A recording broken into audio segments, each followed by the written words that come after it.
जय श्री कृष्णा। मैं संध्या शर्मा इस कथा में आप सभी हरि भक्तों का स्वागत करती हूँ। मुकुंद अपने गुरुदेव के आश्रम में रहते हैं और बताते हैं, बहुत से डॉक्टर भी मेरे गुरुदेव के शिष्य थे। गुरुदेव कहते थे, जिन्होंने शरीर विज्ञान का अध्ययन किया है उन्हें आत्मविज्ञान का अनुसंधान भी करना चाहिए, क्योंकि शरीर की यंत्रावली के पीछे आध्यात्मिक संरचना छिपी है। युक्तेश्वर जी अपने शिष्यों से पौर्वत्य और पाश्चात्य सद्गुणों का संगम बनने के लिए कहते थे। वे कहते थे, पश्चिम के प्रगतिशील, युक्तिपूर्ण और आरोग्यपूर्ण तरीकों के वे प्रशंसक थे, तो पूर्व को धन्य करने वाले और चारों ओर आध्यात्मिक तेज मंडल निर्माण करने वाले आदर्शों के पुजारी भी थे।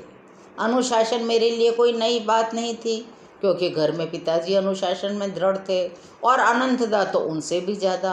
परंतु युक्तेश्वर जी के प्रशिक्षण को भी कम नहीं आंका जा सकता था। वे गुरुदेव शिष्यों की छोटी से छोटी गलती की भी आलोचना किया करते थे।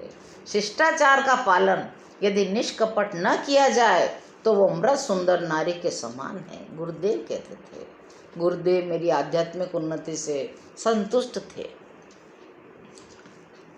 मैंने अपने बचपन के अल्पकालिक शिक्षक से कई गलत शिक्षाएं ग्रहण कर ली थी, किंतु गुरुदेव के कठोर अनुशासन में मैं शीघ्र ही उत्तरदायित्वहीनता की सुखद भ्रांतियों से जाग गया। गुरुदेव कहते थे, जो लोग इस जगत के लिए उपयोगी होते हैं वे किसी दूसरे जगत की शोभा बनते हैं। जब तक तुम मुक्त हवा में श्वास ले रहे हो तब तक बदले में सेवा देना तुम्हारा कर्तव्य है।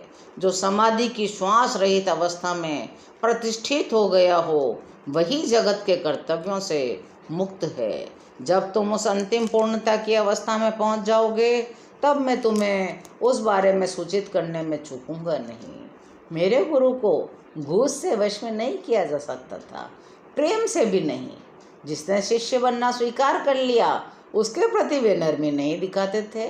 वे अपनी बात स्पष्ट कहते और तीव्र फटकार भी लगाते थे। थोड़ा सा भी अवधान आने पर वे फटकार लगा ही देते थे। मैंने भी अपनी प्रत्येक मानसिक ऐंठन को गुरुदेव द्वारा सीधी करा लेने का प्रण कर लिया था। इस विराट परिवर्तन को लाने के लिए जब वे लगे हुए थे तब अनेक बार उनके अनुशासन रूपी हथौड़े के प्रहार से मैं तिलमिला उठता था। तब गुरुदेव कहते, तुम्हें यदि मेरी बातें अच्छी नहीं लगती हो तो तुम कभी भी यहाँ से जाने के लिए मुक्त हो।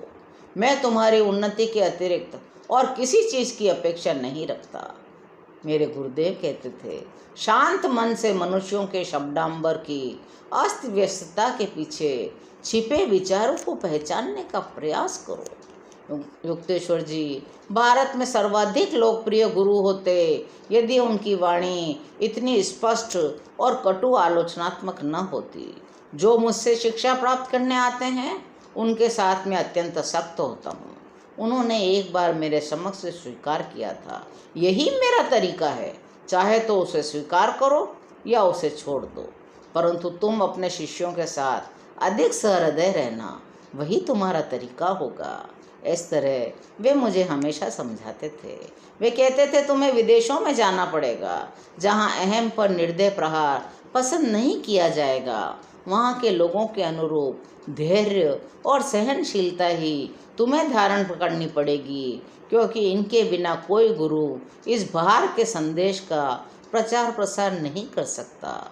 मेरे गुरुदेव के ज़्यादा शिष्य नहीं बने, परंतु सच्चे शिष्यों की संख्या निरंतर बढ़ती रही।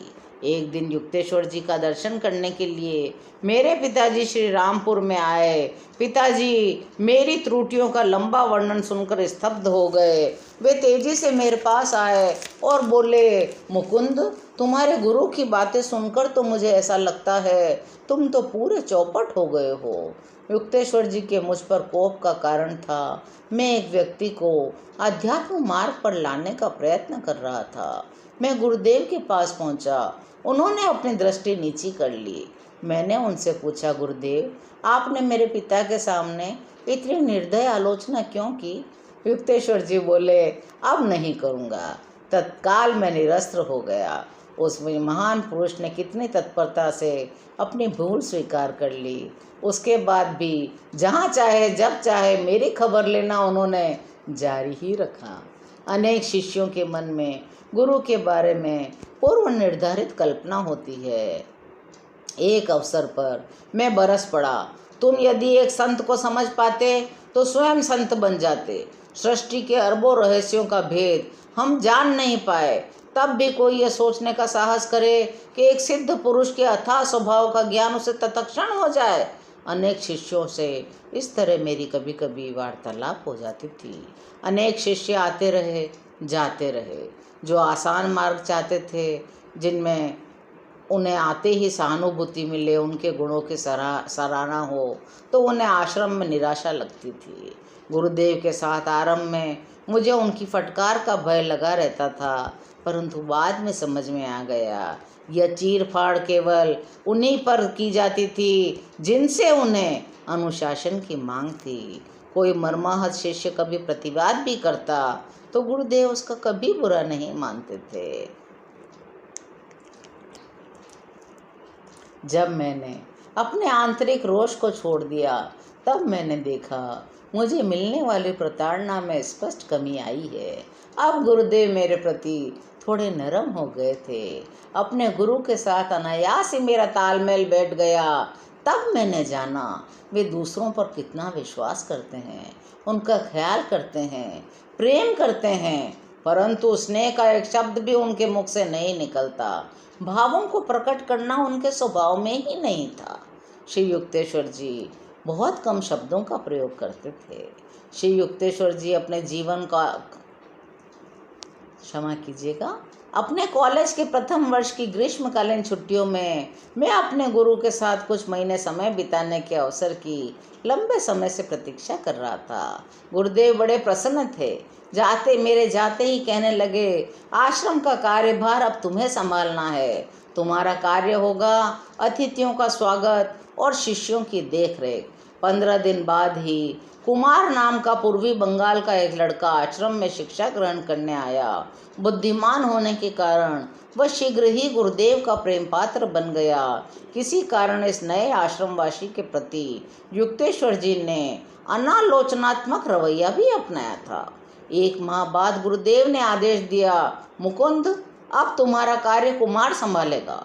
तुम झाड़ू लगाने और खाना बनाने में समय लगाओ। इसके बाद कुमार आश्रम में तानाशाही करने लगा।